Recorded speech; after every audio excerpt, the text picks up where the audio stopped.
Dans l'actualité au Sénat, l'audition ce matin également du ministre de l'Économie et des Finances. Dans son exposé, Roger Onumba a défendu 2 projets d'ordonnance autorisant l'État à contracter des emprunts auprès de la Banque africaine de développement. Les précisions avec la presse du Sénat. Après la Banque internationale pour la reconstruction et le développement il y a quelques jours, c'est cette fois la Banque africaine de développement qui est sollicitée par l'État gabonais pour 2 projets d'emprunt de montant respectif de 100 millions d'euros et de 62 millions d'euros.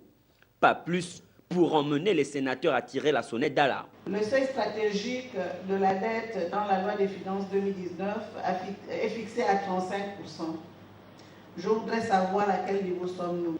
Nous avons toujours souhaité ici avoir les ministères utilisateurs de tous ces emprunts. On veut un peu plus de détails. Il serait quand même bon que votre administration nous fasse quand même au moins le bilan de ces emprunts, parce que depuis 2016, nous avions suffisamment emprunté.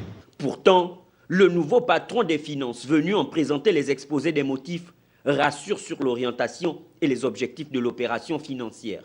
Il s'agit en fait d'appui accordé par nos bailleurs de fonds pour nous aider à continuer à réformer notre économie, pour rétablir la confiance et rétablir les grands équilibres de notre économie. Les objectifs attendus, c'est qu'avec ces appuis budgétaires, on aura le temps d'entreprendre des réformes. Et ces réformes, dans quelques années, vont nous permettre d'avoir une économie qui sera plus solide.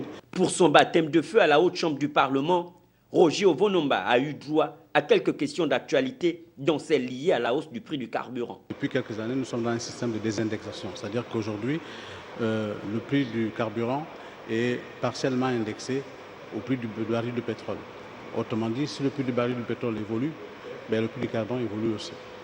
Mais ça n'empêche pas quand même que nous continuions à dépenser beaucoup d'argent pour subventionner le secteur pétrolier. Le bilan des emprunts antérieurs contractés sera transmis aux membres de la Commission des finances du Sénat